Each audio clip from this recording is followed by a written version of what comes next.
relevância relativa, necessidade de corroboração por outros meios de prova. Estando isolada do acervo probatório a palavra da vítima, não tem o condão por si só de sustentar uma condenação criminal.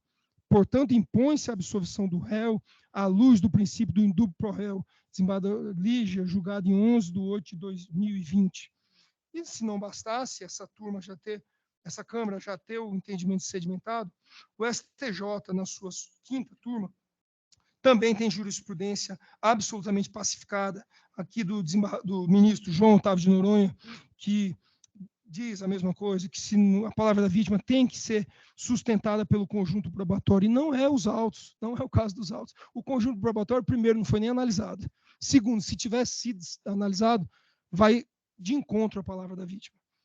O próprio pai, haja vista a palavra do próprio pai, que diz que não vai desmentir a filha porque tem medo de ser preso. A família humilde acha que se desmentisse a filha, que já está na justiça, seria preso. E aí, cito o voto do ministro do STJ, Rogério Schetti. Esse voto ficou muito famoso nas redes sociais, desembargadora Lira. Foi um voto esse ano que ele diz o seguinte: havendo controvérsia penal, eu até com a devida venho aqui não vejo cabimento para o provérbio indúbio pro societário, que, aliás, eu não simpatizo com essa expressão, como Vossa Excelência também. Em nenhuma hipótese do processo penal, não existe dúvida de que se resolva a favor da sociedade. A dúvida no processo penal se resolve sempre a favor do réu, por conta do favor rei. A doutrina de Guilherme de Souza Nutti, eu já estou encerrando aqui, excelências, fico até satisfeito de ter citado aqui o Guilherme de Souza Nutti, porque além de ser um professor, um magistrado de longa data, eu vejo que faz parte da biblioteca da desembargadora relatora, desembargadora Lira, que o citou aqui já em outro voto. Guilherme de Souza Nutti diz o seguinte, desembargadora Lira: o primeiro deles que espelha na relação processual, em caso de conflito entre inocência do réu e sua liberdade, e o poder dever do Estado de punir, havendo dúvida razoável, o juiz deve decidir em favor do acusado. Exemplo disso está na previsão de absolvição quando não existe prova suficiente da imputação formulada. Por outro lado, quando dispositivos processuais penais forem interpretados apresentando dúvida razoável quanto ao seu alcance e sentido, deve-se optar pela versão mais favorável ao acusado, que, como já se frisou, é presumido inocente, até que se demonstre o contrário. O crime, estou no meu último minuto concluindo, o crime é de violência presumida. A culpa não. A culpa da violência tem que ser comprovada. É ônus da acusação. O réu já não pode entrar condenado, é ônus da acusação provar. E aqui, além de não ter sido produzida prova contra o réu, a prova que a defesa produziu e que a tinha deixado tranquila, foi ignorado pelo juízo de primeira instância. Então, já estou excedendo meu tempo aqui. Termino pedindo para que o apelo da defesa seja integralmente provido e a sentença seja anulada, seja pela absoluta falta de prova para condenar o réu. Um juízo condenatório, Vossa Excelência sabe muito mais do que eu, um juízo condenatório não pode não estar fundamentado. Não pode ter o alicerce, que é a prova da certeza da culpa. Não pode ser uma presunção, desembargador Silva. E aqui, nesse caso, não tem. Então, que deem provimento a essa apelação, seja pela falta de provas do réu, ou seja pela prova da sua inocência. E, por fim, apenas por zelo da defesa, alternativamente, caso se mantenha a condenação, que revisem a dosimetria. A dosimetria da pena, simplesmente todos o artigo, desde o 59 ao 68, foram ignorados. Agradeço a atenção dos senhores e devolvo a palavra ao presidente. Obrigado também, doutor. Concedo a palavra ao Ministério Público por igual tempo regimental. Senhor presidente, egrégia Câmara, nobre advogado, analisando atentamente os autos, verifica-se que o Ministério Público já se manifestou pelo conhecimento do presente recurso, porém pelo desprovimento do presente feito recursal. Desprovimento por quê? Primeiro, porque o pedido de absolvição não merece guarida diante dos elementos probatórios que foram acostados aos autos. Os fatos narrados foram de extrema gravidade, culminando com a sentença de 45 anos, 9 meses e 10 dias de reclusão, diante do cometimento de prática dos crimes previstos nos artigos 213, 217, inciso A, combinado com o artigo 69, combinado com o artigo 71, todos do Código Penal brasileiro, incidindo ainda na Lei 11.340/06. Ora, no presente caso enfocado, crimes de natureza sexual cometidos contra menores, às escondidas, na clandestinidade, é pacífico o entendimento de que a palavra da vítima merece considerável atenção. E no presente caso, me se faz salientar que os depoimentos das vítimas foram coerentes, robustos, os quais teceram detalhes das condutas delituosas praticadas pelo acusado. Em sendo assim, a prática dos crimes contra a dignidade sexual, nesse contexto probatório, a palavra da vítima tem um significado todo especial, tem um significado de importância probatória de grande relevo, que deve ser analisado, assim, objetivando a condenação de quem comete crimes dessa natureza. Por outro lado, quanto ao pleito subsidiário de reforma da dosimetria da pena, entende o Ministério Público que o feito transcorreu dentro da sua normalidade, com observância das formalidades legais de estilo, havendo a continuidade delitiva e concurso material de crimes, não havendo, portanto, nenhuma mudança a ser feita na sentença monocrática em questão. Pelo imposto de excelência, o Ministério Público reitera o parecer meritório de desprovimento do presente recurso apelatório. Devolvo a palavra à desembargadora Lira, relatora. Vamos ao voto. Agradecendo a palavra do advogado e dizendo que esse tribunal, sim, ele é um tribunal corajoso, nós não trabalhamos com emoções. O magistrado ele tem que ter uma racionalidade e o principal basilar da Constituição, a imparcialidade. Dito isso, a admissibilidade do recurso, do mérito, verifica-se que a insurgência recursal, as folhas 485/509, se dá em face de sentença. As folhas 402, USC 419, proferida pelo juiz da terceira vara criminal da comarca de Caucaia, que condenou o recorrente nas tenases dos crimes tipificados no artigo 213, 207, 217-A, cumulado com 69 e 71. E aqui, realmente, essa questão de estupro de vulnerável, do mesmo jeito, é um assunto muito sensível, porque a jurisprudência, ela, em regra, é maciça, em tese, pela palavra da vítima, não que não tenha as exceções, dependendo do caso concreto, que não é esse aqui. Cumulado com 69 e 71, todos do Código Penal, coincidência também praticada em face das vítimas. A BRCRE, eu acredito que uma das vítimas esteja nessa sala, porque, não sei, eu vejo, tem uma pessoa chorando, não sei, todos do Código... A esposa do acusado, só esclarecendo a vocês. Sim, mas independentemente disso, não é, nós tentamos um voto desse, tentando a racionalidade. O recorrente nas tenagens do crime tipificado. Muito obrigada pelo esclarecimento. Todos do Código Penal, coincidência também praticada em face das vítimas. Aqui já dito, 45 anos, 9 meses, 10 dias, a ser cumprida em regime fechado. E aqui na decisão recorrida, eu vou ler a sentença do magistrado. Em negrito. O conjunto da prova produzida em juízo não permite mínima dúvida, diz o juiz, quanto à culpabilidade do réu, conforme demonstrar-se-á. Com efeito, a autoria delitiva restou plenamente caracterizada a partir das declarações das vítimas e dos depoimentos testemunhais colhidos nessa área judicial. Ora, diz o juiz, os depoimentos das vítimas são seguros e coerentes. Não vislumbro indícios de que estejam sofrendo coação em seus respectivos depoimentos, bem como não há nos autos, diz o juiz, qualquer evidência de que elas intentam imputar ao réu crimes e ou suas circunstâncias falseando a verdade. Continua o juiz.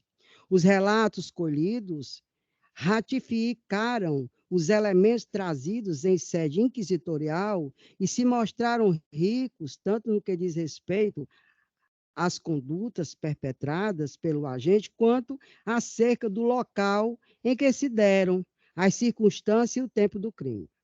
Verifica-se, desde logo, que o acusado se utilizava, diz o juiz, de proximidade familiar que detinha com as ofendidas e de idêntico modus operandi para abusá-las, além de natural inocência e inexperiência de vítimas tão jovens. Ainda em negrito, na sentença, diz o juiz, é importante destacar que as vítimas, além de terem narrado o fato com riqueza de detalhes, jamais formularam qualquer acusação similar contra qualquer outra pessoa além do acusado. De modo que não é razoável, verossímil, considerar que os relatos são mentirosos, mesmo porque, em momento algum, diz o juiz, a defesa se deu ao trabalho de apontar um único motivo plausível. E aqui o juiz diz que a defesa não se deu o trabalho, na sua manifestação em primeiro grau, de apontar um único motivo plausível pelo qual as menores acusariam falsamente o réu. Não tem essa defesa, segundo o juiz, no primeiro grau. Apresentando apenas a defesa, o juiz diz que apenas a defesa apresentou os menores acusariam falsamente o réu, apresentando apenas, segundo o juiz, argumentos vagos. Ele diz que a defesa, no primeiro grau, argumento falso. Porque vagos, porque só quem tem que fundamentar a decisão não é o juiz. O advogado, quando ele vai adentrar com a petição, ele também tem que fundamentar. A fundamentação, ela não é só para o juiz. E aqui diz o juiz que a defesa foi vaga, seus argumentos vagos no primeiro grau, como notas baixas da vítima Cauane e a suposta homossexualidade da vítima Camila. Ademais, é de se observar que os depoimentos das vítimas descrevem, ainda que uma não tenha tido contato com a outra, que o modus operandi adotado pelo réu era semelhante em cada abuso, iniciando por toques nos glúteos e partes íntimas, e intensificando-se nas investidas posteriores, o que ocorreu em todos os relatos. Ressalta ainda, diz o juiz, o total desprezo e desconhecimento das testemunhas de defesa. Aí o juiz faz também essa outra ressalva dos desprezos dessa prova testemunhal da defesa, as quais intentam, em seus respectivos depoimentos, atribuírem culpa ou mentiras às vítimas do abalo psicológico que sofrem menores de idade em crimes sexuais, especialmente quando há ameaça de morte contra seus genitores, porquanto dependentes deles e com vínculos afetivos. Ou seja, entendo que não é porque as vítimas não falaram no primeiro momento oportuno que não sofreram abusos sexuais, ou que seus relatos não merecem credibilidade. E aí, ainda em negrito, ressalto, ainda diz o juiz, também que o medo e o receio da falta de compreensão por ter levado a eventual demora na denúncia e que o pouco conhecimento pela pouca idade das vítimas também pode ter contribuído, porque na maioria dos casos o abusador é alguém de confiança da criança e da família. E aí eu já vou passando para a parte negritada, e aí ele vai, julga procedente e declara essa sentença que já foi dita. Da referida sentença, e aí aqui, realmente a gente tem que ver que o juiz, nós não podemos considerar o juiz a boca da lei, como Montesquieu, o positivismo legalista, não é? Em que o juiz não pode fazer a interpretação da lei, ele está adstrito à lei. Então, essa época da boca da lei já passou. Se não precisasse juiz para interpretar, fazer a meneuge, interpretar, bastava a lei e seria um chat GPT, que seria um autômato, e ele julgaria. Então, tem que haver a sua interpretação, embora que nem essa interpretação ela possa ser verdade, ou não pode ser, porque, já como eu disse a outra vez, ninguém é dono da verdade, e a verdade dos autos, principalmente nesse caso, concordo com o doutor, que é deveras difícil nos crimes realmente de estupro de vulneráveis, que é o caso dos autos. Na referida sentença, insurge o apelante, aduzindo em síntese a necessidade de sua absolvição por insuficiência de provas e, em caso de manutenção, que seja considerado o cálculo dosimétrico, a circunstância judicial, entre aspas, comportamento da vítima, para fim de diminuição da pena. Então, ele acha, segundo a defesa. Então, o que é que a denúncia diz? As folhas 107 e 109. Amparada no incluso inquérito policial. Aqui, aspas. E aí, o que for colado e copiado, Vossa Excelência pode dizer dos outros autos, o que eu disser aqui, como Vossa Excelência denunciou, que foi copiado e colado pelo juiz, Vossa Excelência, em algum momento quiser dizer o que foi copiado e colado e qual foi o processo, o senhor pode se manifestar dizendo o que foi colado e copiado, que eu vou ouvi-lo. E diz a denúncia. 107, 109, aqui o Ministério Público, e diz que foi amparado no inquérito policial.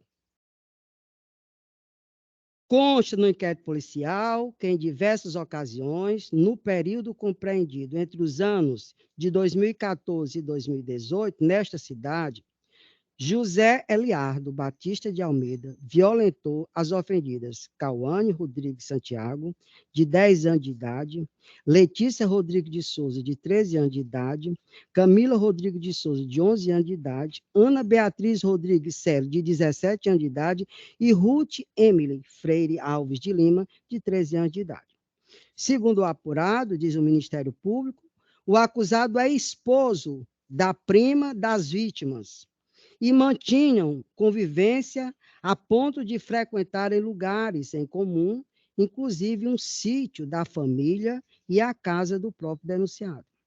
Diz o Ministério Público, no dia 17 de julho de 2018, por volta das 15 horas, no condomínio Vila Porto, Cauípe, Cumbuco, Calcaia, Cauane comemorava seu aniversário de 10 anos, quando na piscina, por baixo d'água, o denunciado alisou as nádegas, entre aspas, nádegas dela e ainda afastou seu maiô, acariciando e introduzindo um dedo na genitália da menor. Os abusos aconteciam há mais de 2 anos, tanto no carro como na casa daquele. Em outro momento, já na casa dele, do réu, Eliardo, despido, tirou a roupa da menor, e ficou tocando suas partes íntimas e, novamente, colocou o dedo dentro da vagina da ofendida. Em 2014, diz o Ministério Público, o acusado conseguiu ficar sozinho com Letícia, oportunidade em que pegou em seu seio.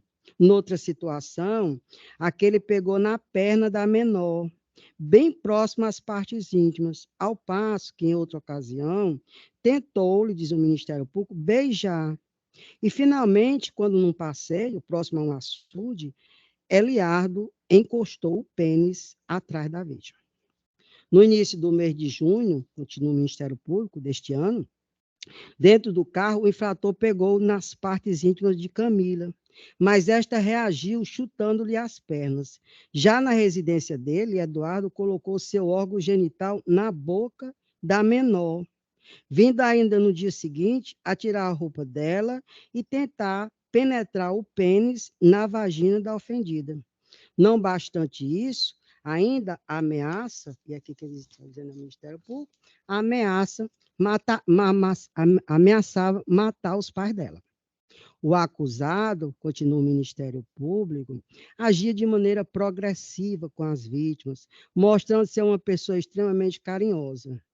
Assim como a Beatriz iniciou dando beijos próximo à boca e, ao abraçá-la, tocava-lhe os seios. Ademais, em um açude, da mesma forma que fez com Letícia, encostou o pênis por trás de Ana Beatriz e, se não bastasse, enviou uma foto sem roupa e o vídeo se masturbando para esta. Continua o Ministério Público. No ano de 2015, no sítio do avô de Alderlane, esposa do acusado, Ruth estava enrolada em um lençol, quando Eliardo pegou sua mão e colocou no seu órgão genital. E, mais uma vez, diz o Ministério Público, no açude do referido sítio, do mesmo modo que fez com as outras, tocou no bumbum, entre aspas, no bumbum de Ruth e tentou pegar em sua vagina. Continua o Ministério Público. Todos esses fatos só vieram à tona porque a mãe de Cauane percebeu que ela estava com baixo rendimento escolar, a qual sempre fora estudiosa, o que resolveu perguntar o que estava acontecendo. A menor, então, respondeu que estava sendo abusada sexualmente por Eliardo, e o caso foi levado à delegacia, onde todos foram ouvidos. E aqui aí o Ministério Público pede para que seja em curso no artigo 213, 207, 217-A, etc. Analisando ativamente os autos, o recurso interposto verifica que não assiste razão ao recorrente. Com efeito, a materialidade e a autoria do crime restaram devidamente comprovadas pela produção probante levada a efeito durante a instrução processual, as declarações que, aqui no caso, foram 4 vítimas, 3 delas menores de 14 anos e uma delas menor de 18 anos na data dos fatos, corroborados pelos depoimentos das testemunhas. Mostram-se hábeis para confirmar a tese da acusação. E aí, nesse sentido, o trecho do termo de declaração da vítima, que se também for copiado e colado, Vossa Excelência pode dizer de onde foi, qual foi o processo, por favor. Aí diz, aqui nas folhas 4, 5, Cauane Rodrigues Santiago, aspas, que tem 10 anos, que disse que vem sendo molestada pelo esposo de sua prima, Eliardo, que disse que começou a ser molestada pelo referido desde que tinha 6 ou 7 anos de idade, que disse que tudo começou com uma, entre aspas, cosquinha no joelho, que depois ele começou a alisar suas pernas, depois em seus seios. Afirma que tudo acontecia às escondidas e que, às vezes, dentro do carro e que outras vezes na casa de Eliardo, que ele lhe oferecia xilito, bombom, chiclete, sorvete, antes de fazer essas coisas. Que afirma, diz a vítima, que Eliardo lhe chamava para sair, para ir ao shopping, e que também lhe chamava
Obrigado.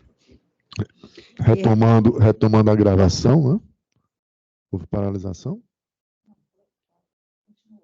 Certo. Então, retomando a leitura do voto da relatora após uma pequena pausa em face de problema técnico.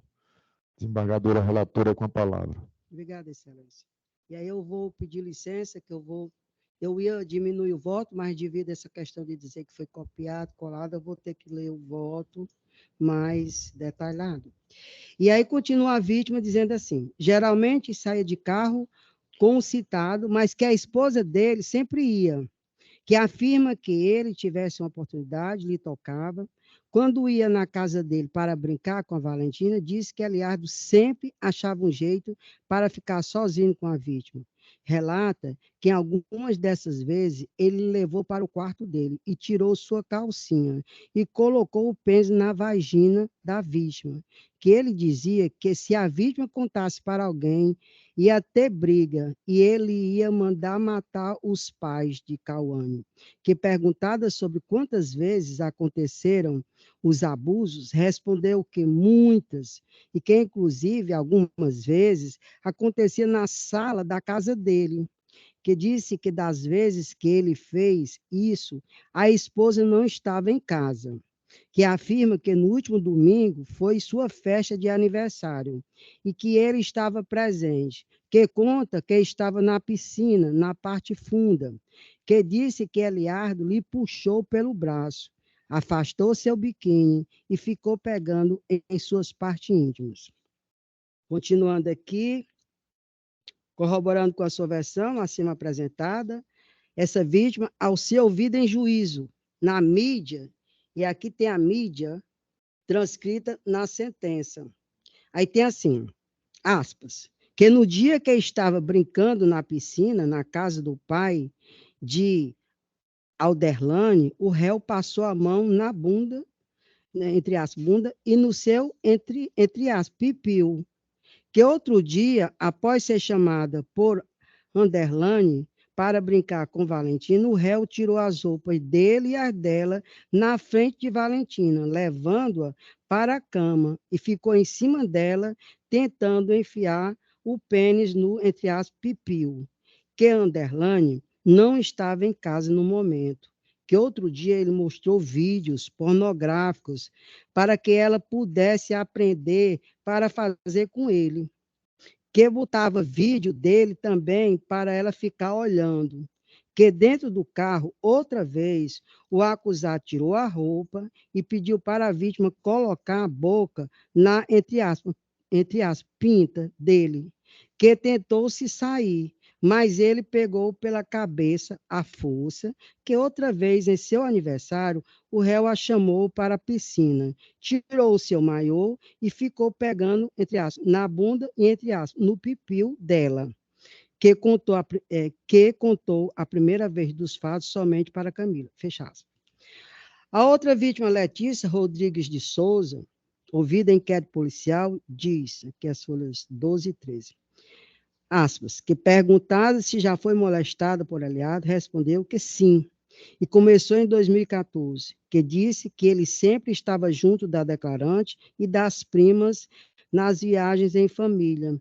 Disse que estavam numa praia, Eliardo e Bia, irmão da Bia, declarante, irmão da Bia, Ruth, Débora e Raquel, que Eliardo era o único maior de idade, que chegou a falar sozinha com o referido, que ele pegou no seu seio, que em uma outra ocasião da viagem, disse que o referido pegou em sua perna próxima às suas partes íntimas, dentro da rede, que estava em uma rede e ele em uma cadeira próxima. Afirma que, por ser inocente, na época, achou que fosse uma atitude carinhosa por parte dele. Afirma que, em outra ocasião, o referido tentou lhe beijar, que disse que em outro dia, não sabe precisar o dia, relata que estava em um açude e que ele encostou o pênis atrás dela e disse que só se afastou do referido por motivo de problemas da família, mas nunca pelas atitudes deles com a declarante. Disse que se afastou e também relatou que Eliardo quis lhe mandar uma foto dele pelo WhatsApp, mas que, segundo a declarante, recusou e que ele não lhe mandou. Aí a outra, a ser ouvida, colhida em juízo, ali foi na enquete policial, que foi em juízo, na mídia, aqui está a mídia, a transcrição aqui também, e aí a transcrição aqui aspas, que desconfiou pela primeira vez do acusado, porque ele a beijava sempre no canto da boca, que ficava, entre aspas, alisando quando ia abraçá-la, que quando tinha 13 anos de idade, foram brincar no açude, e o réu ficava atrás se encostando, que tinha a segurança de que ele não iria fazer nenhum mal, por isso não contou a ninguém, que outro dia ele começou a passar a mão nos seus seios e pediu para não contar nada a ninguém, que Eliardo mandava mensagem de madrugada perguntando se a vítima estava só e se seus pais estavam perto, que não desconfiou das outras meninas, que quando estava deitada na rede, o réu começou a colocar a mão por baixo do lençol, passando a mão na perna e na virilha. Lira, por gentileza, desculpa a interrupção, mas é só para colaborar, tá? Com a celeridade dos trabalhos e com o menor constrangimento possível. Tendo em vista a delicadeza dos fatos que Vossa Excelência está lendo, considerando que se trata de processo eletrônico, a turma julgadora, que é composta por Vossa Excelência, o desembargador Carneiro, a desembargadora Silva, já tem acesso a todas essas peças, certamente tem conhecimento de todo esse conteúdo. Se Vossa Excelência achar prudente, é só uma sugestão, Vossa Excelência fica inteiramente à vontade. Se Vossa Excelência achar prudente, no caso, nós passarmos adiante sem a leitura específica do conteúdo que está sendo lido, talvez se possa ganhar em celeridade e menos constrangimento para as demais pessoas que se encontram aqui. Repito, se Vossa Excelência achar prudente, e considerando que se trata de um processo de pleno conhecimento da turma que irá julgar. É só essa a sugestão. Eu concordo com a sugestão de Vossa Excelência, mas no início eu dizia, Excelência, que eu ia fazer isso do jeito que Vossa Excelência está dito. Mas tendo em vista a tribuna da defesa dizer que o juiz só copiou e colou, dizendo que era uma irresponsabilidade. Não, mas se referiu a isso aí no que tange a vídeo e áudio. Foi no que tange a vídeo e áudio. Não, foi mencionado. Na sentença. Ele mencionou sim, mas no que tange a vídeo e áudio. No que tange a vídeo e áudio. Não, bom, foi só uma sugestão, Vossa Excelência fique à vontade. Se quiser para ler tudo. Não, tá? eu até concordo, mas eu achei muito grave o que o doutor disse, que se o juiz Com relação a vídeo e áudio, desembargador. Não foi a sentença toda. Foi não. Não, Excelência, tem os memoriais aqui. Então, apenas para não parecer má fé do advogado, que tem uma história nesse tribunal também. Vídeo e áudio, apenas isso. Apenas aqui o histórico.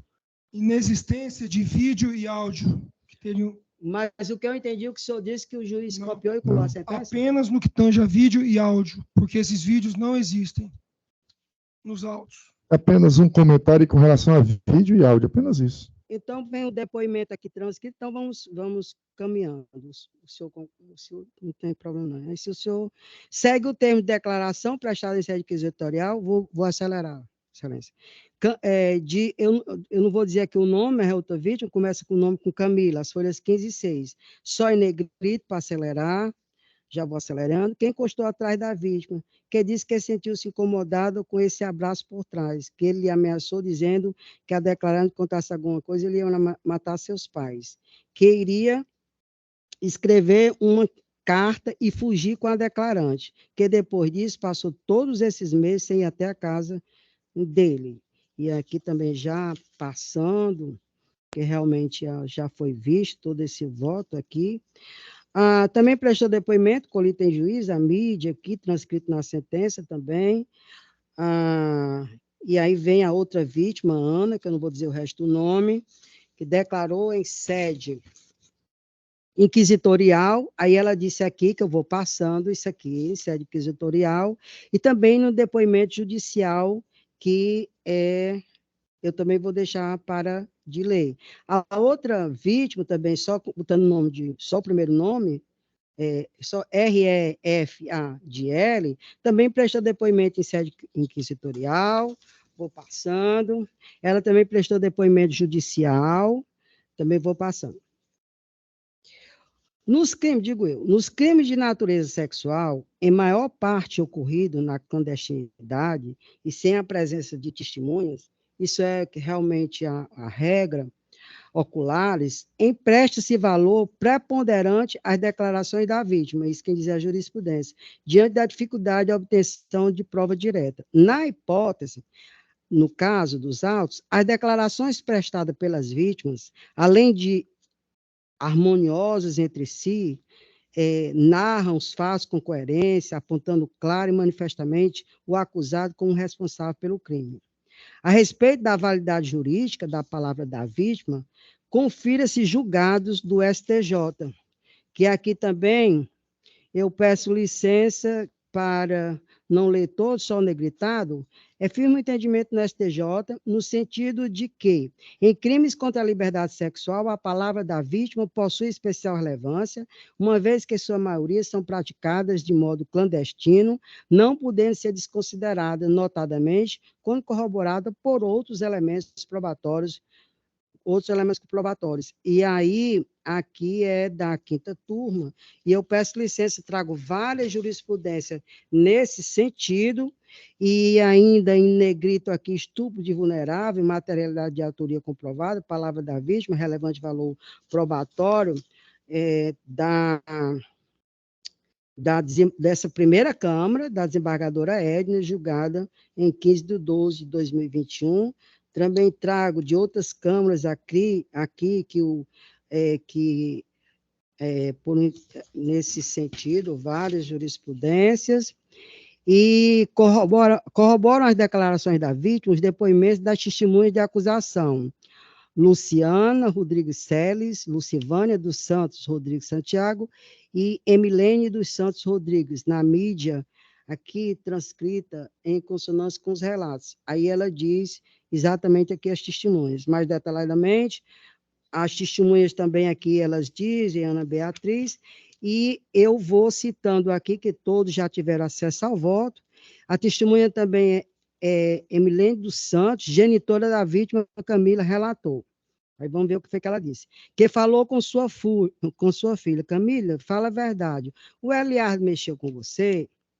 Diz a mãe. No primeiro instante, ela negou.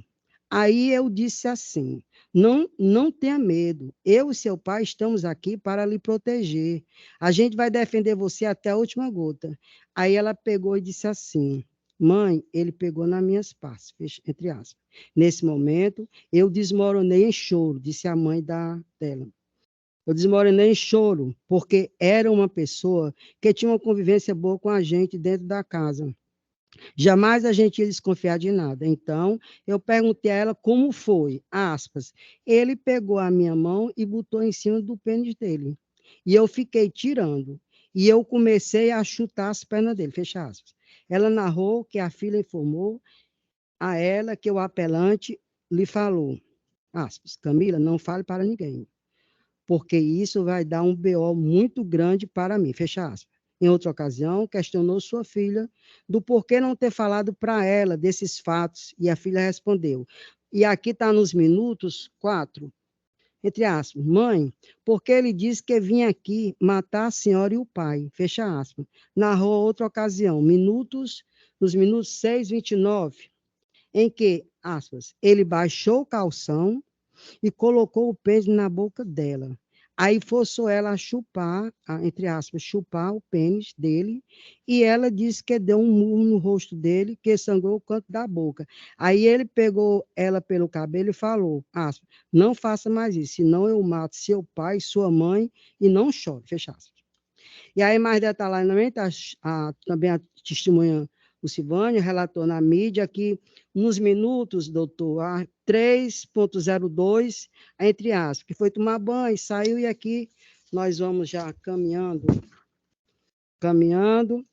e o acusado negou a sua autoria delitiva, o depoimento, que foi que o depoimento dele, ele disse aqui na mídia, também aqui transcrito, e que é amigo há mais de 20 anos do pai. E aí ele vai dizendo que que estava mentindo, que ela criou tudo, que não tinha muito contato, que Camila queria encobrir a homossexualidade dela, que Ana Beatriz também está mentindo, que ela ligava para ele para levá-la para o açude. E aí vai dizendo que acha que é tudo por arquitetado por uma outra pessoa, mas não por elas, porque elas não teriam essa mentalidade, que nunca usou drogas, diz o acusado, que nega tudo, que não tinha inimizade com os pais das vítimas, que conversava normal pelo WhatsApp com Beatriz, porque ela o pediu para levá-la em um aulão para o Enem, e que quando estava na piscina, brincava normal com as crianças, que no sítio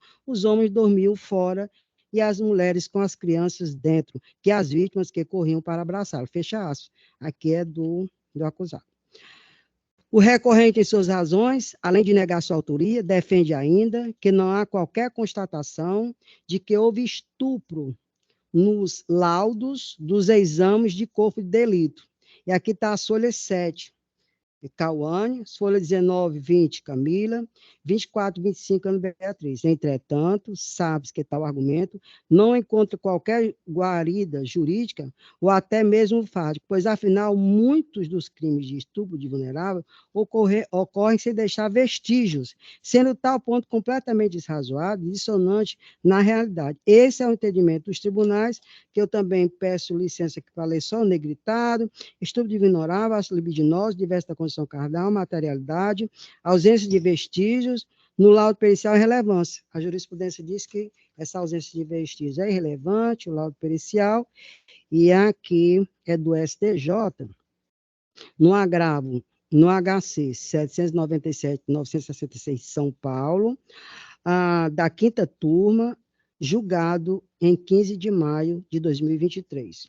E ainda cito outra jurisprudência, também nesse sentido, de estupro de vulnerável, que a ausência, inexistência de laudo pericial, ele é irrelevante, não sou eu quem diz, é a jurisprudência do STJ, também aqui da 5ª turma, nesse sentido, de 13 de fevereiro de 2023. Além disso, também pleiteia que haja redução da pena, ao se levar em consideração o comportamento das vítimas. Contudo, tal fator não modifica o tipo penal, não interfere na consumação do delito e não elimina a gravidade do crime. Não há quaisquer elementos nos autos que indique que as crianças e adolescentes vítimas do apelante queriam ter envolvimento com ele. Ele está falando aqui do comportamento delas. Tendo todas elas afirmado e confirmado sua recusa e seu medo em deletá-lo, pelas ameaças que o recorrente proferiu contra elas e seus familiares. Inclusive, esse foi um dos fatores que motivou a demora das denúncias, fato este destacado na sentença. Aí também, aqui na sentença, que não é o caso. E aqui só aqui em negrito. Ao abalo psicológico que sofrem menores de idade, especialmente quando há ameaças de morte contra seus genitores, porquanto dependente deles e com vínculos afetivos, ou seja, entendendo que não é porque as vítimas não falaram no primeiro momento, no oportuno, que não sofreram abusos sexuais ou que seus relatos não mereçam credibilidade. E continuando, ressalta que corrobora para a demora e o receio em denunciar logo o criminoso, o fato de que a maioria desses crimes contra a dignidade sexual ocorre justamente no seio familiar, como foi dentro de um ambiente doméstico, assim como no presente caso. Geralmente, os agressores são aqueles que têm maior contato com a criança, e aqui eu também peço licença para não ler essa parte. Assim que pesa a negativa da autoria e os elementos da prova, constante dos autos, aponta o apelante como autor dos crimes, restando comprovado e extremo de dúvida os fatos narrados na exordial delatória. As declarações coesas das vítimas também corroboram com a consonância delas com as testemunhas, revelam não só a ocorrência do crime, mas também suas peculiaridades, estando o édito condenatório devidamente fundamentado, amparado pelo acervo probatório, coligido nos autos e em perfeita consonância com os preceitos legais e com a jurisprudência dos tribunais. Por todo exposto, não restam dúvidas de que o recorrente praticou atos libidinosos contra as vítimas.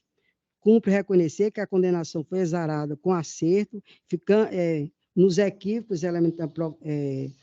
inequívocos elementares da prova dos autos, não havendo dúvida de que o apelante praticou atos libidinosos com as vítimas menores de 18, 14 anos, na época dos fatos, e que configuram os delitos previstos, estando a pena devidamente robusta, em decorrência de várias vítimas, e aqui eu também peço licença para não ler, finalmente, já terminando, diante do exposto, conheço do recurso para negar provimento. Como voto, excelência? Colho o voto do desembargador Carneiro Lima. Excelência, a despeito da excelente defesa do doutor Daniel, eu acompanho a digníssima relatora. Colho o voto da desembargadora Silvia.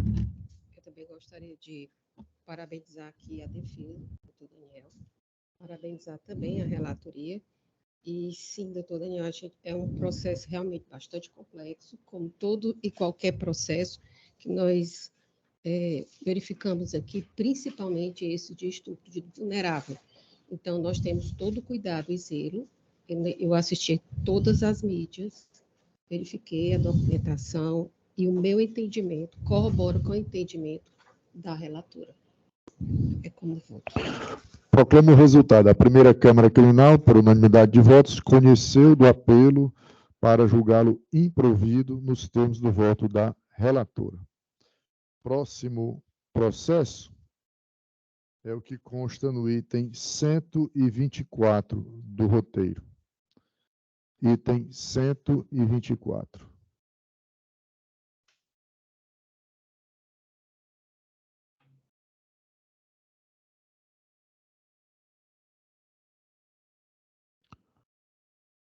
Chamo o agravo de execução de número 80, sequência de 3017, dígito 94.2022.8.06.0062.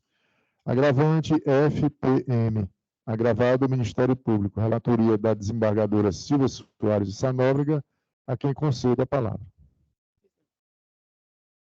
Trata-se de agravo de execução interposto por Francisco Paulino Martins, em face de decisão prolatada pelo juiz de direito da primeira vara da execução penal da comarca de Fortaleza, que indeferiu o pedido de prisão domiciliar formulado pelo apenado, por ser uma medida excepcionalíssima, considerando que o apenado se encontra cumprindo pena em regime fechado. Nas razões de folhas 2 a 12, a defesa requer o cumprimento da pena do regime fechado em prisão domiciliar, em razão de problemas de saúde do apenado, cegueira, gota de difícil controle, diabetes mellitus tipo 2 e hipertensão arterial. Em sede de contrarrazões, o representante do Ministério Público requereu o improvimento do recurso. Em sede de juízo de retratação, o magistrado da qual manteve integralmente sua decisão, remetendo os autos a esta Corte. No parecer de folhas 30 a 38, a douta Procuradoria-Geral de Justiça opinou pelo improvimento do recurso. Foi esse o relatório.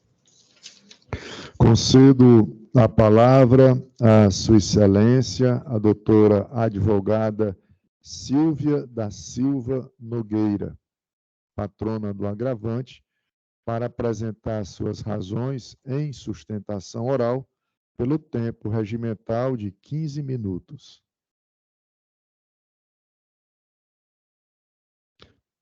Doutora, eu penso que o áudio de Vossa Excelência está desativado. Não conseguimos ouvi-la. Que tem que desativar. Pronto, já desativei, ok? Me ouvem agora? Estamos ouvindo, agora sim. Ok, vamos lá. Santíssima Senhora, doutora desembargadora, relatora da Primeira Câmara Criminal deste Egrégio Tribunal de Justiça. Demais membros desta corte, colegas, advogados, boa tarde. Procurarei cumprir o tempo regimental. Primeiramente, Excelência, gostaria de expressar o motivo de ter abraçado esta causa. Por se tratar de um crime reprovável, né, de forma unânime pela nossa sociedade, e por ser uma advogada mulher, dá a impressão que estamos em dissonância com a aplicação da lei penal, o que não é o caso. Diante disso, busquei analisar detidamente para saber se aceitaria, né, o encargo, detidamente os autos de primeira instância, para melhor identificar a real participação do ora agravante. Na verdade, diante de referida análise, constatei existir várias nulidades no processo a qual, bem como a confrontar o resultado do laudo pericial com a data do suposto crime, me certifiquei que o ora agravante é totalmente inocente quanto à consumação do crime de estupro de vulnerável. Daí a decisão de defender. Bom, a primeira nulidade encontra-se as folhas 68 e 69 dos autos 0011-947-32-2014, da segunda vara de Cascavel, quando, da expedição do cumprimento do mandado de intimação para o ora agravante, comparecer à audiência designada para o dia 11 de setembro de 2018, sendo que o mandado foi cumprido negativamente, sob a alegativa de que o agravante não morava naquele local. E, mesmo assim, foi apenas um dia da citada audiência de instrução, né? O que acarreta nulidade absoluta, em razão da desobediência do prazo máximo de 48 horas, ferindo flagrantemente a súmula 117 do STJ. A segunda nulidade encontra-se na ausência de intimação do próprio apenado. Acredito que deveria o juiz ACO disponibilizar outras maneiras de intimação, como, por exemplo, expedição de edital. Bom, a terceira encontra-se na ausência de intimação da Defensoria Pública para participar da audiência designada para o dia 11 de setembro de 2018, sendo que essa ausência desrespeitou o contido no artigo 370, parágrafo 4º do CPC. Diante dessas nulidades, foi ajuizada uma ação de revisão criminal, que foi o processo 062-4463-46-2022, e que, mesmo amparada pelo parecer favorável da PGJ e ato contínuo, sendo confirmado o parecer pelo procurador, Dr. Marcos William, na sua sustentação oral, bem como pelo brilhante voto vista da desembargadora, doutora Marlúcia de Araújo Bezerra, a ação revisional foi julgada improcedente por maioria, onde o julgador observou que o ora agravante não teve nenhum prejuízo, vez que o mesmo foi assistido por advogado dativo. Ocorre, excelência, que, na verdade, o ora agravante teve vários prejuízos, sim, tanto que foi preso, né? E, acima de tudo, que em um deles, o advogado dativo, totalmente despreparado na comarca, né? Para o ato, sequer recorreu da sentença condenatória. Esse é um ponto. Pronto. Quanto à inocência do réu, o que me fez, né?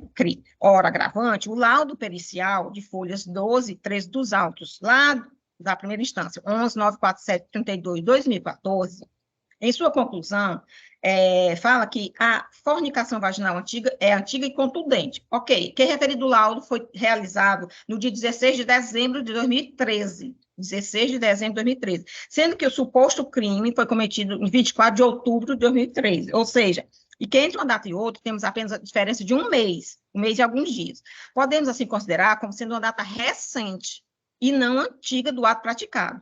O certo evidenciado é que realmente a vítima, tudo bem, pode ter sido estuprada, mas que não foi pelo agravante, tá? E não foi ele o investigado, o verdadeiro acusado.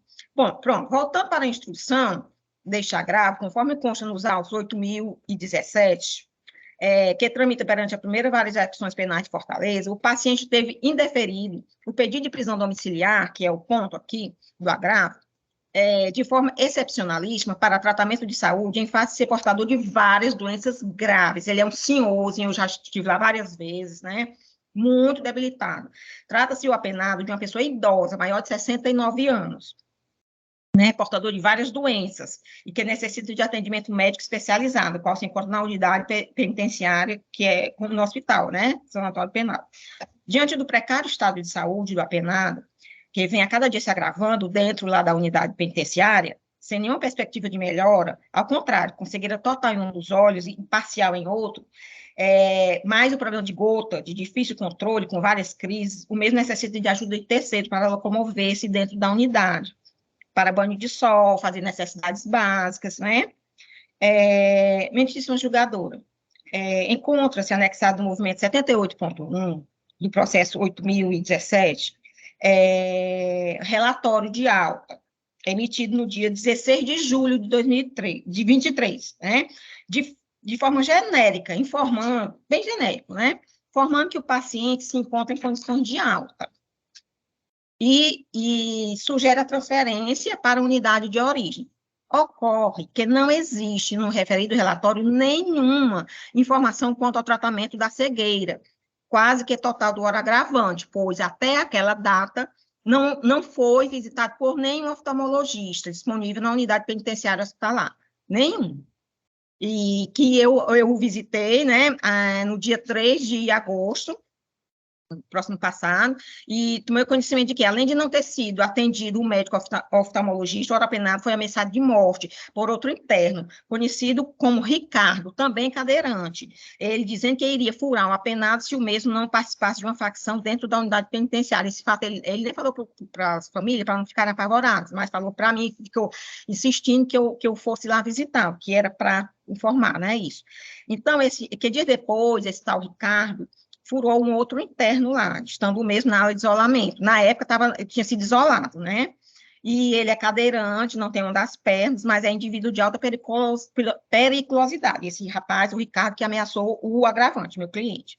E disse mais, quando se encontrasse, iria furar o apenado, que meu cliente. E ele está morrendo de medo. Mas ainda, o apenado informou a mim que até aquela data, a data da visita, não recebeu nenhuma visita do médico oftalmologista, como eu já havia citado, para verificar a situação do seu olho esquerdo, porque o direito já não enxerga, vez que apenas enxerga vultos, estando com o olho direito já sem enxergar há bastante tempo, por conta da diabetes, pressão alta, vários fatores, né? E que, diante desses absurdos ocorridos na unidade hospitalar, eu procurei a direção prisional, mas fui informado de que toda e qualquer informação seria disponibilizada através de ofício judicial, requerido pelo juiz da vara de execuções penais. Bem, então, pronto, assim eu fiz. Toda a situação foi informada ao juiz, né, da primeira vara de execuções penais, através da petição movimento 79.1. Mas, infelizmente, a referida petição foi ignorada pelo magistrado, que sequer apreciou o meu pedido. Bom, dito isto, né, com a máxima vênia de sempre,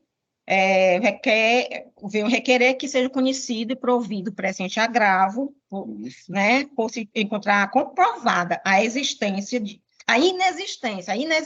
da assistência necessária ao apenado, né? Ele está totalmente desamparado.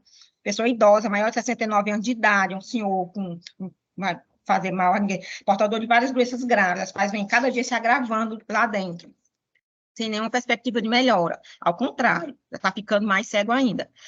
Outra coisa, mesmo necessita de ajuda de terceiro para se locomover, para cima e para baixo, para cadeira de rodas. Tomar banho de sol, fazer necessidades básicas, como já falado. E, segundo se comprova, a unidade prisional hospitalar, no qual o apenado está custodiado, não tem condições de fornecer-lhe o adequado tratamento. Não tem. Então, eu venho requerer que seja concedida a prisão domiciliar humanitária nos termos do período contínuo movimento 39.1, até mesmo porque o agravante não representa mais nenhum perigo à sociedade, a vítima não reside mais lá na localidade, tá certo? E é isso, e é o que eu tinha a relatar, excelências, muito obrigada pela atenção. Concedo a palavra ao Ministério Público por igual tempo regimental. Senhor presidente, o Ministério Público reitera o parecer meritório, formalizado as folhas 30/38, em que manifesta-se pelo conhecimento e improvimento do presente recurso. Devolvo a palavra à eminente desembargadora relatora, desembargadora Silvia. Senhor presidente, eu poderia somente ler a proposta de emenda? Alguma objeção da defesa ou do Ministério Público? Não, excelência. Com a palavra à relatora para a leitura do projeto de emenda. Vou passar a leitura e depois eu faço uma breve consideração. Aqui eu gostaria de parabenizar. A senhora não está ouvindo? A doutora está ouvindo agora? Pronto. Agora sim, obrigada. Parabenizar a doutora Silvia Nogueira, aqui minha xará. E, às vezes, as pessoas se confundem, me chamam de doutora Silvia Nogueira. Já aconteceu algumas vezes. Né? Pois não. Eu vou fazer a proposta de emenda, depois eu vou fazer só uma consideração com meus colegas aqui votantes. Agravo a execução, artigo 217-A do Código Penal, pleito de prisão domiciliar em razão de doença grave. Não cabimento, ausência de comprovação de impossibilidade de tratamento pelo Estado, regime fechado, crime hediondo, extenso, remanescente de pena a cumprir. Recurso conhecido e improvido. 1. Nos autos, a defesa requer a concessão da prisão domiciliar em razão da condição de saúde do apenado, qual se encontra com cegueira total em um dos olhos e cegueira parcial em outro, associado ao grave problema de gota de difícil controle. Mesmo necessita de ajuda de terceiros para locomover-se dentro da unidade para banho de sol, fazer suas necessidades básicas, bem como tem dificuldades de realizar atividades básicas diárias. 2. A jurisprudência tem admitido, em caráter excepcional, a concessão da prisão domiciliar, ainda que o apenado esteja cumprindo pena nos regimes mais gravosos, quando, por exemplo, seja portador de doenças graves, desde que demonstrada a impossibilidade de receber o tratamento necessário e adequado no estabelecimento prisional. 3. A defesa fundamenta o pedido no relatório médico anexado no seu, o qual atesta que o apenado possui cegueira total em olho direito, cegueira parcial em olho esquerdo. Além disso, consta ser portador de gota, qual é considerada grave e limitadora, gerando dificuldade de locomoção devido às dores ocasionadas pela patologia, bem como em razão da limitação visual. Entretanto, o médico indica que a patologia reumatológica não gera risco à vida do apenado, acrescentando ser necessário um acompanhamento com médico especialista. Por fim, conclui que o paciente se encontra em condições estáveis de saúde. 4. Consta nos autos do processo de execução que o apenado foi recentemente submetido a tratamento médico, oportunidade em que foram anexados 2 novos relatórios.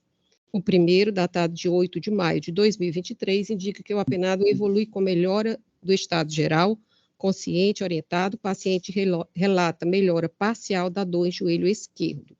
O segundo, elaborado no dia 16 de julho de 2023, aponta que o apenado recebeu acompanhamento médico, estando em condições de alta e transferência para a unidade de origem. 5. Ao contrário do que alega a defesa, não há nos autos documentação que comprove a impossibilidade de o Estado, através de seu sistema carcerário, fornecer assistência médica adequada ao apenado, não restando clara a necessidade de tratamento médico complementar o que já realizado no interior da unidade prisional. Destaco ainda que o agravante foi condenado a 11 anos de reclusão em regime inicial fechado, pela prática do delito incerto no artigo 217-A do Código Penal, tendo cumprido apenas cerca de 1 ano e 7 meses da sua pena total, com previsão de progressão de regime ao semiaberto somente em 30 de julho de 2026. 7. Considerando a fundamentação do douto julgador ACO e a ausência de comprovação em sentido diverso acerca da necessidade de tratamento médico do apenado fora da unidade carcerária, mantém-se o indeferimento da prisão domiciliar, recurso conhecido e improvido. Aqui eu gostaria só de tecer uma breve consideração, né? Nós temos aqui a questão jurídica, né? E temos também a questão factual, né? Aqui vemos uma questão de saúde de um apenado, realmente ele se encontra, tem uma vista que ele é perdida, aí a outra também é debilitado, o dado é novo da questão do oftalmologista, realmente não consta aqui alguma coisa a respeito disso, mas consta a respeito das outras circunstâncias em que ele foi submetido ao tratamento médico dentro do sistema prisional. Aqui fica o questionamento com relação a, vamos dizer assim, a distância para que o apenado conquistasse o direito ainda do semiaberto, né? E se haveria a possibilidade de realmente ele, em regime prisional, com certeza, né, ser abraçado pelo sistema de saúde. Eu não sei como seria também em sede de prisão domiciliar, que parece-me que ele mora no interior de Cascavel, não é isso, doutora? Sim. Pronto. Então, eu também não sei como seria feito esse acompanhamento, se, por acaso, a Câmara entendesse de colocá-lo em regime domiciliar, né, com todas as cautelas, etc. Então, eu gostaria de submeter a meus pares essa questão também. Eu voto nesse sentido, mas estou aberta aqui a algum debate nesse sentido. É verdade, né? Pois não, Vossa Excelência, então, vota pelo improvimento do agravo, né? Eu havia já prolatado o voto provisório, acompanhando o entendimento de Vossa Excelência, entendendo que não estariam preenchidos os requisitos legais para a concessão da da domiciliar, né? Vossa Excelência aponta um aspecto interessante aí, né? Estando no interior de Cascavel, como se daria, como se efetivaria na prática, né? Este acompanhamento, né? Mas a questão é que me parece que não há o preenchimento dos requisitos, né, legais necessários para tanto. Então, em razão disso, eu acompanho o entendimento do improvimento do agravo. Ressaltando que a autoridade carcerária ela tem a responsabilidade e ônus, né, com a questão da saúde do preso. A família, Excelência, a família tem condições de cuidar da saúde dele. Ele é cadeirante. Uma recomendação no sentido do sistema carcerário fazer o acompanhamento também oftalmológico dele. Não sei se caberia aqui. É porque não é matéria do agravo, né? Mas foi suscitado apenas em sede de sustentação oral, né? Então, penso que, em tese, caberia arguir numa outra medida judicial esse fato, né? Nós só podemos julgar aquilo que nos foi colocado desde a exordial, né? Não cabendo inovar em sede de sustentação oral. Então, se porventura, se a defesa entender que a questão oftalmológica justificaria, né, o atendimento de algum pleito, deverá fazê-lo através do remédio processual adequado, né? Penso que se nós formos analisar aqui esse aspecto, estaremos ferindo o devido processo legal, né? Analisando algo que não foi objeto de recurso. Inclusive, a outra parte, né, o Ministério Público também não se manifestou, né? Havendo até o ressalto aqui quanto ao juízo da primeira instância, né? Que também não se manifestou, né? A questão da supressão de instância, né? Na verdade, não seria nem um recurso a questão oftalmológica, porque de repente até pode ser que arguindo em primeiro grau o juiz conceda, né? Não sei se foi arguído, né? Mas não pode endereçar diretamente ao segundo grau, inovando em sustentação oral. Assim me parece, né? Eu acompanho o entendimento da eminente relatora pelo improvimento do recurso. Desembargadora Lígia, como vota? Ratifico meu voto provisório, acompanhando a relatora. Proclamo o resultado. A primeira Câmara Criminal, por unanimidade de votos, conheceu do agravo de execução, julgando-o improvido nos termos do voto da eminente relatora. O penúltimo processo... Eu indago a corte, são 18h12 no meu relógio. Eu indago se nós tiramos direto, já que faltam só 2 para encerrar, ou se gostariam que dessemos alguma suspensão nos trabalhos, por 5 ou 10 minutos. Faltam apenas 2 para encerrar. Por mim, podemos continuar, pessoalmente falando, mas a Câmara decide.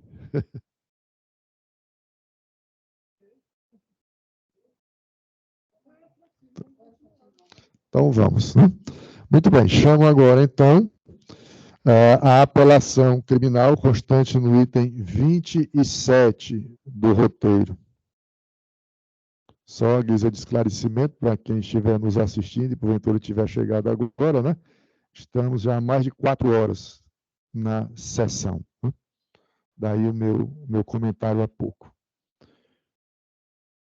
Chamo a apelação do item 27 do relatório. Item 27. O qual traz a apelação de número 15.107, dígito 07.2021.8.06.0293, em que o apelante PIP de B, apelado Ministério Público, sob relatoria da desembargadora Lígia Andrade de Alencar Magalhães e revisão da eminente desembargadora Lira Ramos de Oliveira. Concedo a palavra à eminente relatora. Passo a ler o relatório. Trata-se de apelação criminal interposta por Pedro Israel Passos de Brito, em face do veredito popular que o condenou nas tenases do artigo 121, parágrafo 2º, inciso 1 e 4 do Código Penal Brasileiro, em razão do que foi apenado em 19 anos e 3 meses de reclusão em regime inicial fechado, sendo-lhe negado o direito de apelar em liberdade. Folhas 336 e 341. Resignada, a defesa interpôs recurso de apelação nos termos dos artigos 593, 3, C e D do Código de Processo Penal.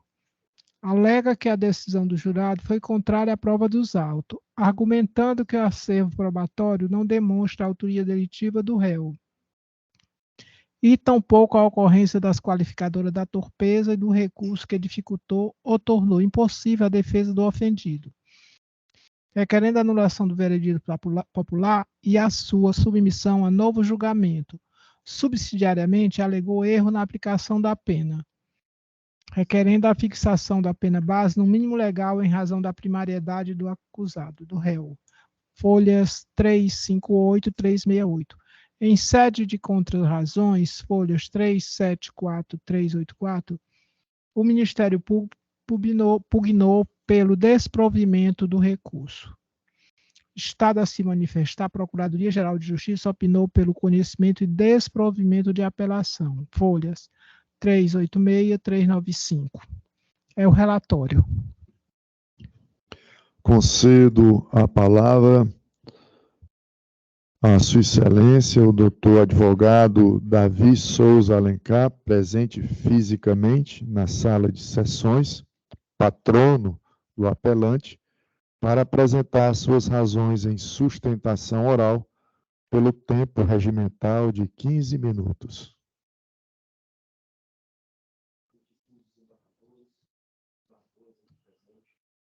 Primeiramente, gostaria de parabenizar o Dia do Professor, aqui o desembargador presidente, qual foi meu professor na SMEC. Me tornei professor também, segui aqui um pouco da caminhada. Também retornei a casa, né, não como assessor, né, desembargador, passei alguns anos aqui, mas como advogado. Gostaria de parabenizar todos os servidores presentes, minha mãe também, que pediu para comparecer aqui, e ter o orgulho dela de ver, né, em defesa um plenário filho dela. Excelentíssimos desembargadores, desembargadora. O que me traz aqui, sendo bem sucinto, é a sustentação oral nas razões desse recurso de apelação, que ocorreu contra uma sentença que foi efetivada no Tribunal do Júri. Esse júri foi realizado por este advogado, que Vossa Excelência estão vendo, e vim buscar por justiça, clamar por justiça aqui perante Vossa Excelência, porque quando eu percebi, enquanto patrono, que a manifestação do nobre meio do parquê ministerial foi no sentido em que eu ataquei, né, a prova como sendo a testemunhal da senhora Clarice, que era a testemunha ocular dos fatos, já eu remonto aqui para facilitar o entendimento de Vossa Excelência. Na verdade, foi com relação à prova testemunhal produzida em plenário do júri pela outra testemunha que estava presente e com o réu. O que acontece? Nós temos aqui um julgamento que inicialmente foi ofertada a denúncia pelo crime de homicídio triplamente qualificado, né, por torpe, fútil e também pela qualificadora do feminicídio. O que ocorre, excelências? Durante a instrução processual, e este advogado atuou, que deixa claro, apenas na fase final do júri, foi quando a família contratou o escritório, no final do júri. Uma comarca do interior do nosso estado, né, lá em Viçosa. Ao chegar lá, pude constatar que dentro do processo estavam as testemunhas que foram arroladas por defesa para não haver preclusão e fazerem parte do plenário do júri, na instrução da segunda fase. Contudo, a defesa não arrolou, por exemplo, os policiais que prenderam, né, porque entendia que o Ministério Público fosse utilizar as testemunhas, né, o delegado que foi arrolado inicialmente, os policiais se prenderam. Contudo, o Ministério Público desistiu dessas testemunhas, né, e aí a defesa aproveitou as testemunhas presentes. Ao ocular dos fatos, que vou refrescar a mente de Vossa Excelência com relação ao processo, e mais duas outras. Excelência, de início, se tratou de um crime em que uma mulher, que é a ex-mulher do meu constituinte, foi executada brutalmente. Disso a defesa jamais tirou a razão do membro do Ministério Público, porque a gente quer alcançar a verdade. Então, o que acontece é que a tese defensiva foi por negativa de autoria, por não reconhecimento devido do autor, do réu, e também pela absolvição com relação também à qualificadora do crime feminicídio. O que acontece, excelências, é que gostaria até de ressaltar as palavras da excelentíssima desembargadora Lira, em julgamento anterior, com relação a nós tentarmos, né, não levar em consideração questões emocionais, e sim racionais. Isso ficou bem forte na minha mente aqui, e eu queria trazer para Vossa Excelência o seguinte: em diversos momentos desse processo, a única testemunha ocular desses fatos entrou diversas vezes em contradição. Basta olhar sucintamente, por cima, não precisa nem aprofundar na análise desses vídeos que foram produzidos, tanto dentro do processo em primeira fase, quanto na instrução em segunda. Ela mesma entra em contradição, a ponto do conselho de sentença fazer perguntas diretas a ela, a testemunha ocular dos fatos. O que aconteceu é que esta mulher foi executada, sentada numa cadeira, e de acordo com a testemunha ocular dos fatos, que foi uma data especial para ela, foi no aniversário dela, ela sabia que ia ser executada. Primeiro de tudo, excelências, a vítima, a testemunha ocular, que era amiga da vítima, se eu não me engano, acho que era a tia dela que faleceu, que foi executada brutalmente, ela tinha dito para ela tomou conhecimento que se tratava de um crime em razão de facções. Só que, ao ser perguntado no tribunal do júri, no plenário do júri, por este advogado, diversas vezes, porque ela se contradizia, se ela achava que aquele crime foi em razão de facção ou se foi passional, ela insistia no crime passional, ou seja, no feminicídio, por razão de ciúmes. Ocorre, excelência, que após diversas perguntas, questionamentos, para deixar claro, né, o próprio Conselho de Sentença absolveu o réu do crime de feminicídio, da qualificadora de feminicídio, porque entendeu que não havia passional. Este advogado tomou todo cuidado para não haver um retorno da testemunha aos fatos para que ela prestasse o esclarecimento, o depoimento de forma mais esclarecida possível, sem levar questões emocionais. Contudo, excelências, pasmem, ela chegou a dizer que parte do depoimento prestado na delegacia, assinado pelo delegado, não era verdade. A defesa segurou ela, num primeiro momento, em plenário, para ouvir as demais testemunhas, não dispensou. E, pasmem, quando foi ouvir a outra testemunha, que não era ocular, a que a defesa rolou, que era a namorada do réu, o que foi que aconteceu? A namorada do réu disse que estava com ele no momento aproximado dos fatos. Ninguém sabe dizer exatamente a hora, mas foi por ali, em torno de 7h30, 8 horas, e ela disse, estava nesse horário aqui comigo. Então, em um determinado momento, a testemunha, que é a namorada do réu, a ficante do réu no momento, ela não foi levada em consideração. E a testemunha ocular foi. Contudo, excelência, pasme novamente, ao ser questionada de como ela tomou conhecimento que seria o réu, o culpado, ela simplesmente disse, no primeiro momento, e aí vieram as contradições, de que ouviu dizer. E aí a defesa apontou para o réu e perguntou, está gravado isso, perguntou, você reconhece ele aqui como sendo o executor? Ela disse, sim, foi ele, com certeza, estudar no processo. Mas, excelência, quando a defesa perguntou como é que ele estava, ela disse que ele estava com o capacete e reconheceu ele por uma viseira do capacete.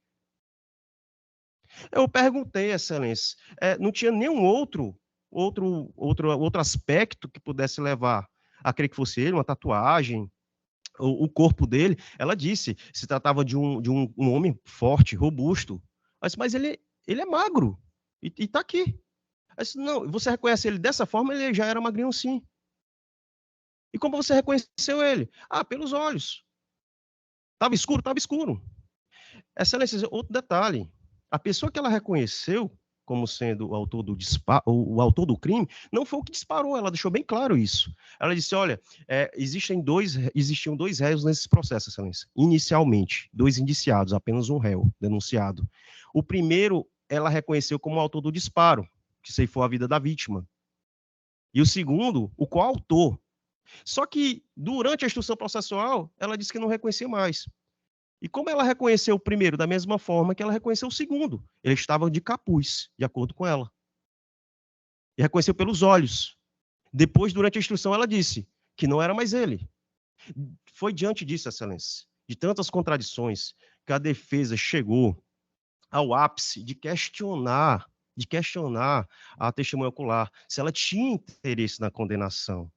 Ou seja, houve um contexto, não foi simplesmente assim, a primeira pergunta que a defesa fez. Você tem interesse? Não. Como está posto na peça ministerial, a defesa compreende, mas não foi fora de contexto. Perguntou depois de tantas insistências, tantas contradições. A própria testemunha ocular disse, desfez o testemunho em delegacia. Quando questionada, a parte lá, que ela disse que a vítima era envolvida com coisas erradas, mexia com coisas erradas. Então, em um determinado momento, a palavra do delegado, né, o depoimento lá prestado na delegacia não vale. E é considerado no segundo momento em juízo. Tudo bem, até aí, vamos crer que a autoridade policial, né, errou, colocou algo que não existia. Vamos supor, vamos levar em consideração agora o testemunho da testemunha ocular, o depoimento da testemunha ocular. E o testemunho da namorada do réu? E a palavra do próprio réu, que disse, eu não estava lá. Em nenhum momento, Excelência, ela disse que acreditava que ele pudesse fazer aquilo. Na verdade, o que nós temos é um jovem que foi preso aos 21 anos de idade, sem saber nem porquê, dentro do processo, ele passou 20 dias preso sem a audiência de custódia ocorrer. 20 dias preso. Após esse prazo, ele foi ter a audiência de custódia, aparado com defensoria pública, assim, e aí começou tudo. Não tivemos, dentro de um processo criminal, uma devida instrução com perícias, né, com apenas exame de corpo de delito. Eu entendo, Excelência, como defesa e investigador criminal, que apenas o exame de corpo de delito não vai dizer muita coisa. Mas tudo bem, não estava lá. Não era o primeiro advogado do processo, não dava para poder requerer nada. O que aconteceu, Excelência, além disso, é que uma das acusações mais fortes da testemunha ocular era o crime passional. Foi perguntado diversas vezes isso. Por que o Conselho de Sentença absolveu do feminicídio? Os jurados ficaram em dúvida. Só que quando ela disse que era ele, ela insistiu diversas vezes. Foi ele. A defesa também perguntou, você já conhecia ele? De vista. Igual você conhecia o primeiro, que você conheceu como autor do crime, e agora está dizendo que não? De vista.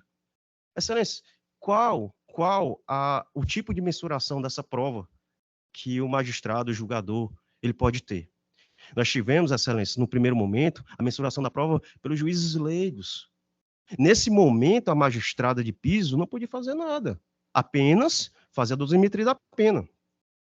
E aí entra a segunda parte do recurso de apelação com relação à defesa questionar a dosimetria. Foi acima do mínimo legal. E aí a defesa já expôs no recurso apelatório que entende que devia ter sido do mínimo. Nós temos, na verdade, posto essa situação, Excelência. Excelência, para finalizar, eu trago aqui o RHC 2846 de São Paulo, cujo relator, ministro Gilmar Mendes, julgou dia 22 de fevereiro de 2022 o seguinte: o reconhecimento de pessoas presencial ou por fotografia deve obedecer o procedimento previsto no artigo 226 do Código de Processo Penal, cujas formalidades constituem garantia mínima para quem se encontra na condição de suspeito da prática de um crime e para uma verificação dos fatos mais justa e precisa. Ponto 2. A inobservância do procedimento descrito na referida norma processual torna inválido o reconhecimento da pessoa suspeita, de modo que tal elemento não poderá fundamentar eventual condenação ou decretação da prisão cautelar, mesmo se refeito e confirmado o reconhecimento em juízo. Se declarada a irregularidade do ato, eventual condenação já proferida poderá ser mantida, se fundamentada em provas independentes e não contaminadas, ou seja, outras. É esse o pedido da defesa, que leve em consideração as provas robustas, e não simplesmente o que a testemunha ocular disse, porque diversas foram as contradições a ponto do próprio Conselho de Sentença, os juízes leigos questionarem ela diretamente. E a defesa entende, Excelência, para concluir, que se não houve uma falha nesse sentido, foi desconsiderada a testemunha que estava presente com o réu. As testemunhas fazem prova dentro do processo penal. Contudo, essa disse que reconheceu por viseira. Perguntado, poderia ser outra? Ela disse, poderia. Está gravado isso.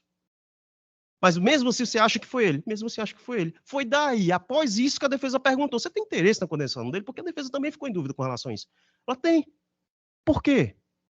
Porque se foi ele, né? Como você sabe que foi ele? Primeiramente, que os policiais disseram.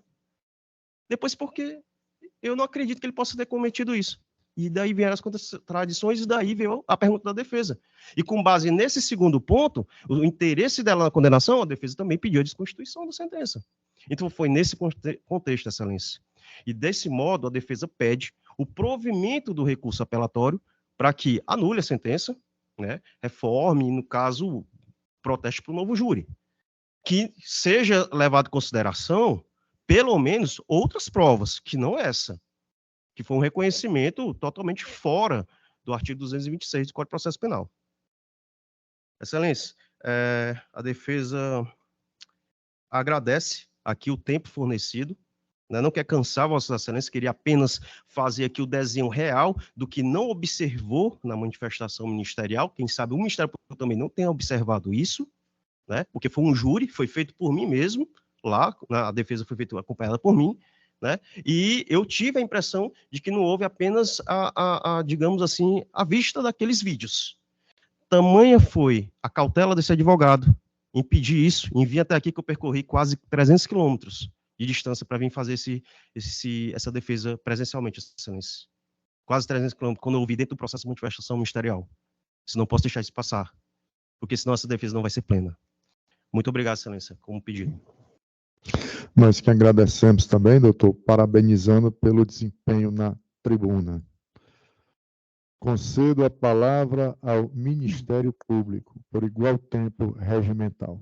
Senhor presidente, agrega a Câmara, analisando atentamente os presentes autos, verifica-se que o feito teve seu transcurso normal, não havendo nenhuma mácula processual a ser declarada.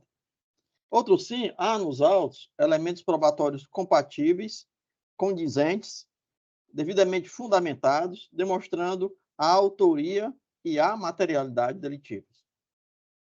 No caso em análise, verifica-se que o Conselho de Sentença agiu de acordo com a tese demonstrada por ocasião do julgamento, sendo a sentença de acordo com as provas apontadas durante a instrução processual, não havendo qualquer nulidade a ser observada. Assim, verifica-se e deve ser observada a plenitude da soberania dos vereditos, não havendo como mudar a sentença monocrática condenatória. Outro sim, não há também por que haver mudança com relação à fixação da pena base, tendo sido observados os parâmetros da legislação substantiva penal, especificamente no artigo 59. Havendo, portanto, razoabilidade e proporcionalidade na aplicação da dosimetria. Pelo exposto, Excelência, o Ministério Público opina pelo conhecimento e improvimento do apelo, reiterando os termos meritórios já fundamentados nas folhas 386/395 dos presentes autos.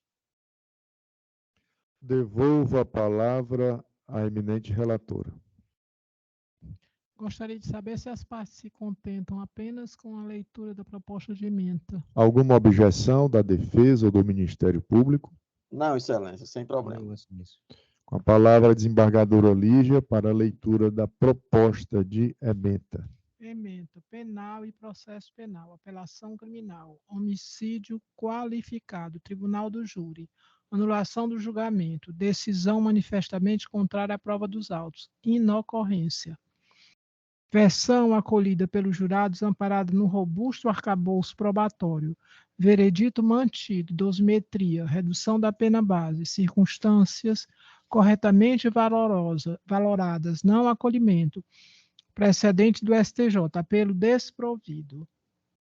Primeiro, em decorrência do princípio da soberania dos vereditos, a anulação do julgamento do Conselho de Sentença, sob a alegação de manifesta contrariedade à prova dos autos, somente é possível quando estiver completamente divorciada dos elementos de convicção constante dos autos, o que não ocorreu na espécie. Os jurados podem acolher uma das teses apresentadas em detrimento de outras, por lhes parecer a que melhor amparo encontra na prova coligida, o que, por si só, não enseja a anulação do julgamento por contrariedade à prova dos autos. 3. Na hipótese, a despeito da tese negativa de autoria e do decote das qualificadoras, a tese que ressai do conjunto de provas é aquela que foi acolhida pelos jurados, ou seja, de que o apelante praticou o delito de homicídio qualificado. 4. Em caso válida a fundamentação empregada pelo juiz ou ACO para valorar negativamente as circunstâncias judiciais, quais sejam as circunstâncias e consequências do crime.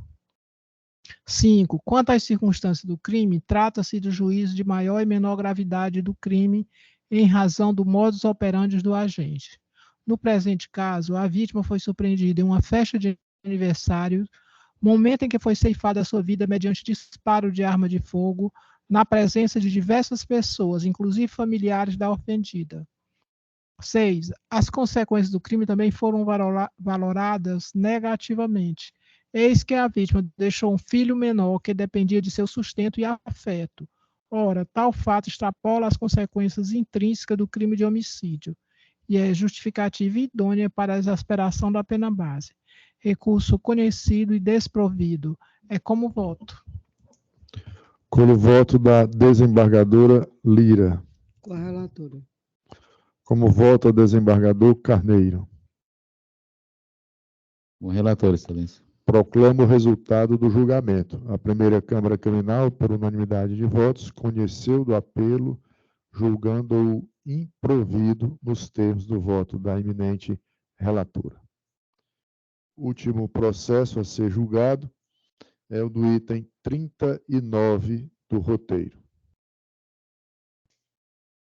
Item 39 traz o agravo de execução penal de número 800-0404, dígito 35.2021.8.06, sequência de 301. Agravante Francisco Heriberto Nogueira Delfino, agravado Ministério Público, sob relatoria também da desembargadora Lígia Andrade de Alencar Magalhães, a quem concedo a palavra.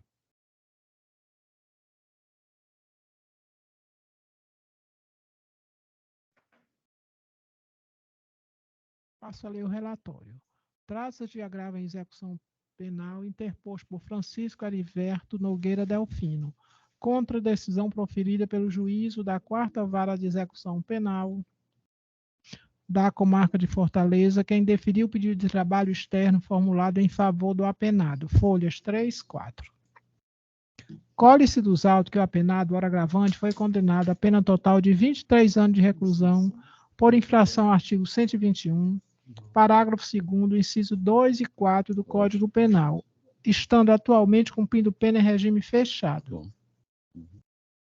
Nas suas razões recursais, o recorrente requer o deferimento do benefício de trabalho externo, sob o argumento de que atendeu os requisitos legais indispensáveis à concessão do benefício pretendido, nos termos do artigo 36 e 37 da Lei de Execuções Penais. Folha 5, 7. Em sede de contrarrazões, o representante do Ministério Público do Estado do Ceará manifestou-se pelo indeferimento do recurso e pela consequente manutenção da decisão vergastada. Folha 9/11. Juízo de retratação negativa às folhas 12/13. Parecer da Procuradoria-Geral de Justiça, às folhas 31 e 37, opinando pelo conhecimento e desprovimento do recurso. É o relator. Concedo a palavra à Sua Excelência, o doutor advogado Francisco das Chagas de Vasconcelos, para apresentar suas razões em sustentação oral pelo tempo regimental de 15 minutos. Boa tarde, eminentes desembargadores. O agravante, em 26 de nove de 2011, cometera seu primeiro crime objeto da presente execução. Daquela data até o dia de hoje, já se passaram mais de 12 anos sem o agravante cometer qualquer crime. Circunstância que comprova a sua boa conduta e personalidade. Eminentes desembargadores, o agravante fora condenado a 23 anos no regime fechado.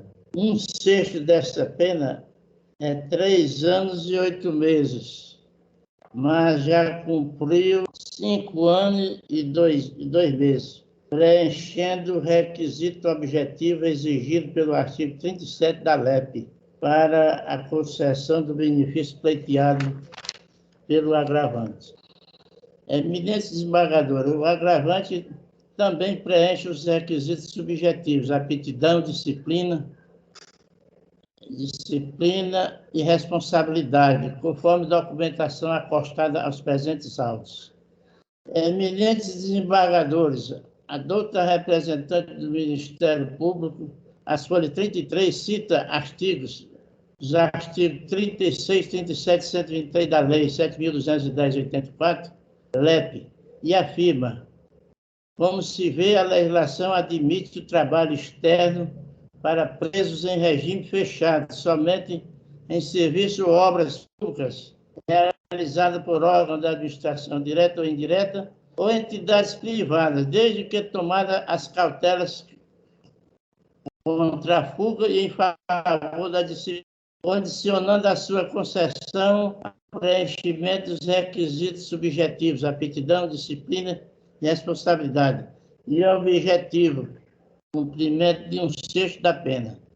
O agravante preenche os requisitos objetivos e subjetivos previstos na Lei de Execução Penal. Ainda a folha 33, a douta representante do Ministério Público cita jurisprudência de um que não implementou o requisito subjetivo, que não se enquadra ao agravante.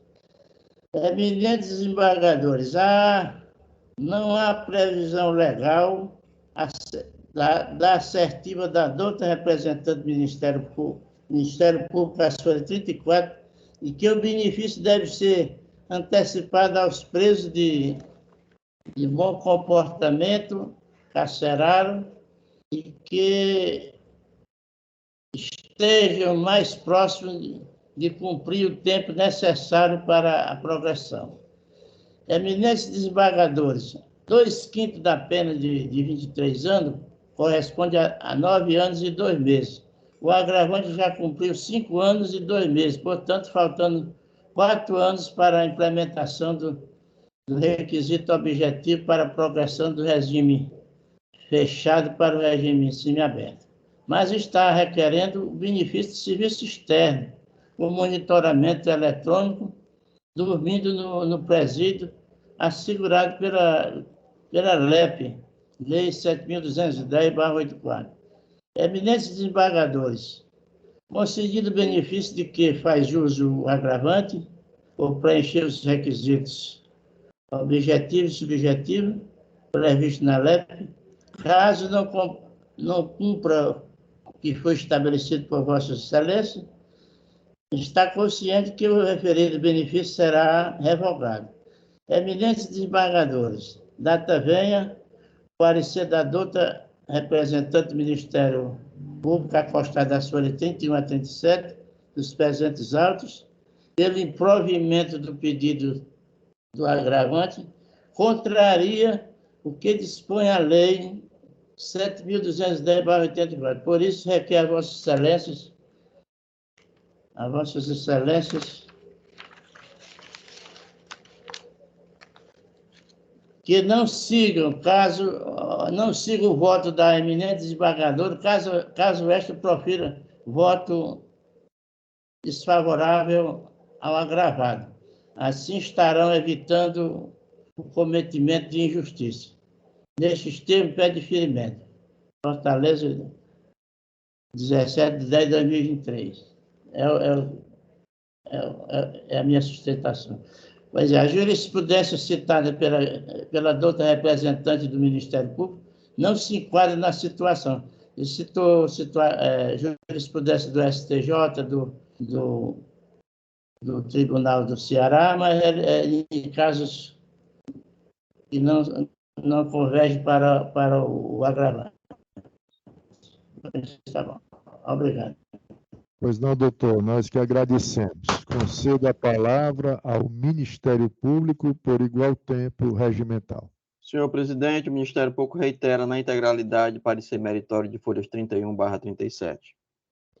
Devolvo a palavra à eminente relatora, desembargadora Lígia. Gostaria que Vossa Excelência indagasse se eles se contentam apenas com a proposta de emenda, com a leitura. Alguma objeção por parte da Defesa ou do Ministério Público? Sem objeção, Excelência. Com a palavra, a relatora para a leitura do projeto de emenda. Penal, processual penal, agravo de execução, indeferimento de pedido de trabalho externo, fundamentação idônea, apenado em regime fechado, critérios subjetivos e objetivos não preenchidos, condenação por crime hediondo e elevado tempo de pena a ser cumprido, decisão mantida, recurso conhecido e desprovido.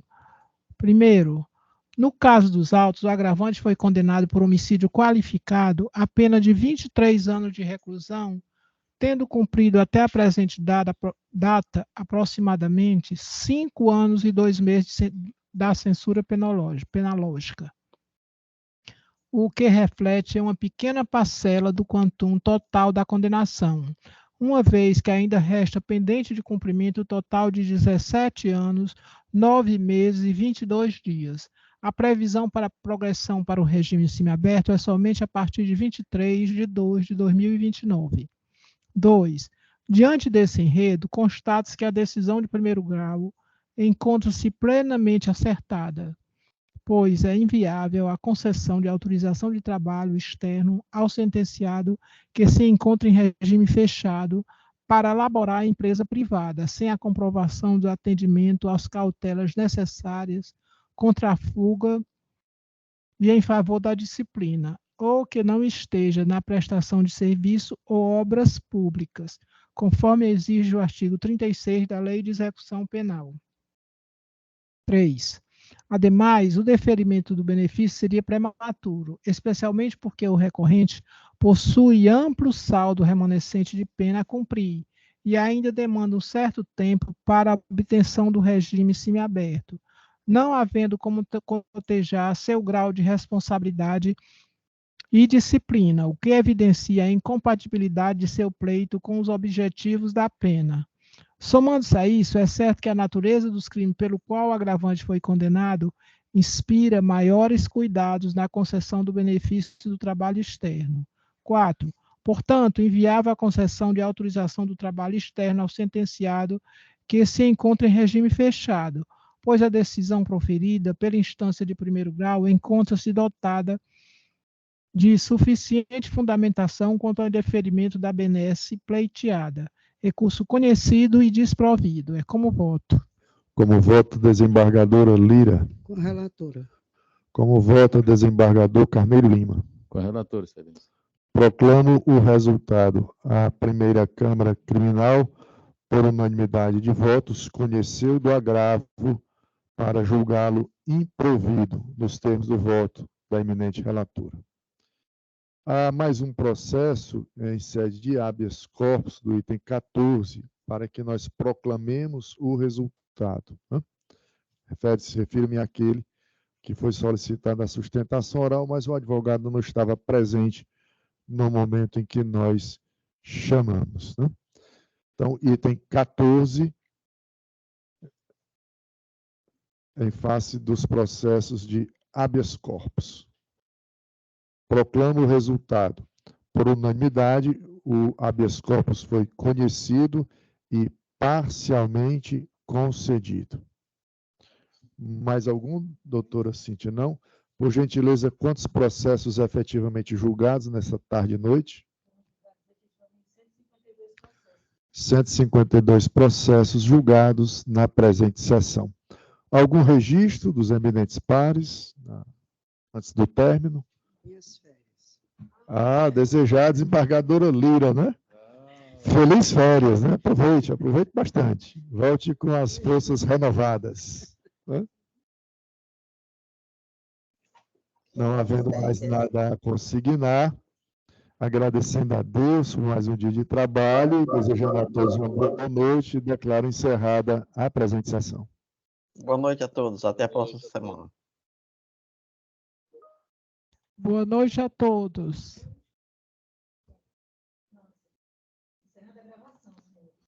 Ministério